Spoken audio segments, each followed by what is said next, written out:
Welcome to another edition of the Dementia Care Partner Talk Show. Now, here's dementia care expert Teepa and your host, Greg Phelps.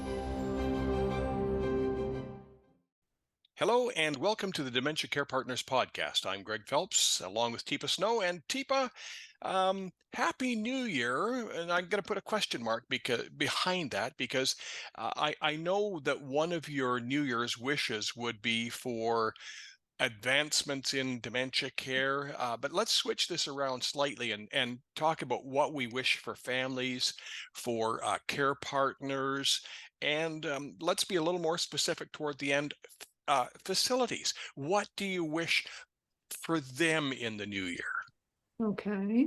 I wish for awareness. I wish for knowledge. I wish for skill. I wish for competence. And most of all, I wish people had what they need when they needed it and were aware before they needed it that they might like to get it in their toolbox, so that they're not scrambling and they're not panicking and they're not overwhelmed, and that they have the right support structure. That's like let me get my magic coffee cup and rub it, because it feels like it's a genie in a lamp. This new, the US just put out their revised Alzheimer's plan. And, again, you just look at it and you go, I think you're missing the boat, guys. You're still calling it an Alzheimer's and related dementia plan. When are we going to call it more accurately what it is? So, I just wish we could get people more in a space where they're open to the idea that it's called neurodegeneration. It's not a dementia, a losing of augmentation. It's not exactly, it's neurodegeneration. It's dribs and drabs at first. And I wish we had a better handle on this. We wish for a cure, but that's not going to come because it's part of, maybe I'm wrong here, you're going to correct me. Is it part of the natural process? Like we're not going to find one drug and say, here, Teepa, take this pill and you'll be better, or you won't get dementia, or you won't get Alzheimer. Well, we had that initially. We were going to cure cancer. And what we have found with cancers, boy, it's really complicated. And there are so many different cancers and different forms of cancer and different types and different variations that we've had to really step back and figure out, okay, so we're going to work on this one, because this one, we think we have some understanding of how it develops and what to do about it. And there have been some advances over this last year, just with recently, that are like mind-bending in some areas of cancer cure. And I really go from just remission to cure. There are some individuals that can find absolutely no evidence of the cancer and they are back to baseline and they don't have any cancer cells. The cancer cells are not present. So, there have been selective cancers, but then there are others that it's like, wow. And when we get further along in a cancer, we still don't have a way to stop or turn it around. We might, we now have meds to, like you can stay alive for maybe a few weeks longer, a month longer, a year longer. But the quality of your life, well, you have to determine whether that's worth it to you or not. And there's all kinds of potential horrible side effects, including you could die by taking it. So we're talking about cancer there, though. But I think there's a parallel when it comes to this thing we call dementia, which we know there are so many forms, types, and we still don't know the exact causation. We'd love to know it. We're working on that, but we got quite a ways to go. And we believe there's going to be differences between Lewy body and FTDs and Alzheimer's type, and then late. And what we're finding out is, boy, this is complicated. I wish this were simple, and I wish we could prevent it, and I wish we could cure it, and I wish we could fix it. So it's like, yeah, well, but what can we do? Because we got people with it. So what are we going to do about those folks compared to the folks who don't yet have it, as far as we know? What can we do with them, for them, around them? Let's get specific. We've talked on previous podcasts about preventative, but if you're listening to this and you're dealing with a person who has dementia, that is not really relevant to you at this particular point, because science says you have to start early. And if you're listening to this, it's probably beyond the early stage. You can still make lifestyle changes, which may help, but.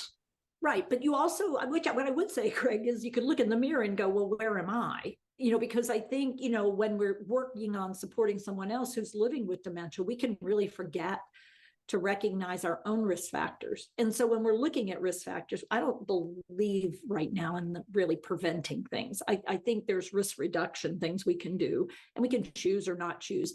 But there's always at least two people in this equation that I think we don't always, when we know someone, like, let's say it was you and I have the dementia, then the provider saying to the family member or the support person, so how are you doing? And let's talk about your risk factors, because we do want you to stay well.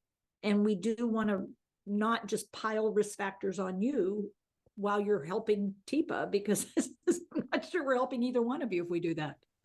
No, let's switch back to our original sort of topic, and that was New Year's wishes. For facilities, I wish I could clone Teepa Snow and send her out to every facility that I've ever been in, or every facility that is out there. But, genetics, we're a ways away from that. So what can we do?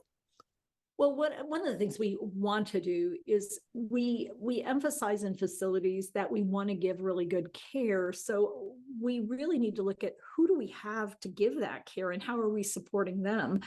Who do we have that we could call on and bring into the mix? Because more carers are not stepping forward with the numbers we need. So in facilities, how do we optimize those that we have, and how do we recruit?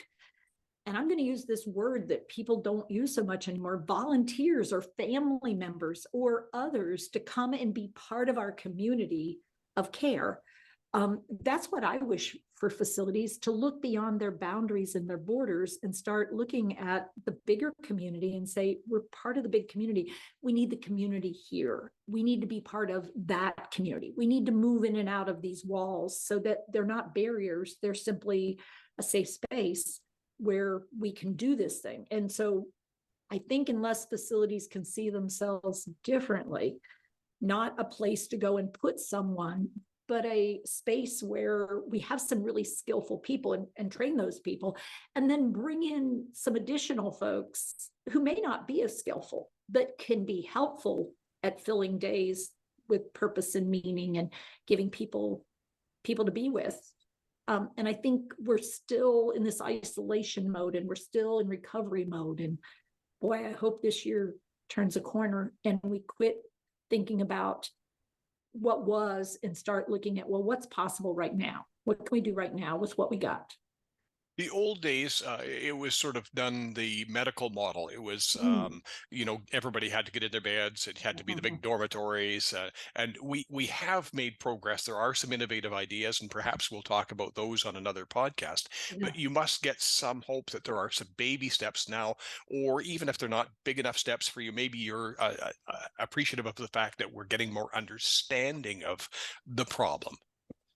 I think at least people are starting to recognize, that care ratio we have, I don't think that's working.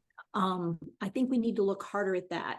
I think the skill that we have of the hands-on folks may need an upgrade from simply doing what they've done before, and maybe we need to help them in some way. I think even from an executive position, we need to look at, do we want great big buildings, or do we need smaller settings, or do we need to at least keep people in smaller areas so that if something hits us, it doesn't spread like wildfire? I think, what I'd love us to recognize is what is working, what is doing a little bit better, and then what's the one thing we want to focus on for a bit. And we got to stay focused. When we keep switching our focus, we end up just swatting flies and not really changing. Well, did you get a screen door on the door? It's like everybody's swatting flies, and it's like, but the door's wide open. I think we need to deal with the screen door thing. I don't think speaking of the door being wide open, when I start looking at the numbers of the amount of us seniors coming down the pipeline, We thought we were overwhelmed before. That's perhaps information for another podcast, but I mean, we're still coming. You and I are heading down that pipeline. Yeah, and we're the biggest population the world has ever seen. The baby boomers, the folks that were born after World War II and up to 63. That group of humans is the biggest group of humans that we've ever seen born all at once in that range. And so we're huge. And then the next generation is small. And then we're looking at this next one coming up. But boy, we build extra schools for us. We build extra things. We had to do a lot of changing. And now we don't have all these settings and all this care stuff worked out. And we didn't have it for the greatest generation. And now we're moving on to our generation. And yikes, it's us. One way or the other, it's us. We're either supporting or needing support, or, as Rosalind Carter is like, well, you're one of three positions. You need care, you give care, you're going to need care, or you're going to be given care. So, the reality is you're going to be in one of those slots. Well, you hope your relatives are in the position of I do care instead of I don't care. So, Teepa, thank you very much, and Happy New Year. Happy New Year, I hope. You've been listening to the Dementia Care Partners podcast, brought to you by Positive Approach to Care. For more information, teepasnow.com. Hi, I'm Teepa Snow, and you just found our YouTube channel and watched one of our videos. I'm the owner and founder of Positive Approach to Care. Thanks for watching, and if you liked, if you have a comment about, or you would, please share it with people you know. Oh, and if you haven't yet done it, consider subscribing. We'll let you know when the next new video comes out. And you might want to visit our website, www.teepasnow.com, where you'll find other resources as well. See you there.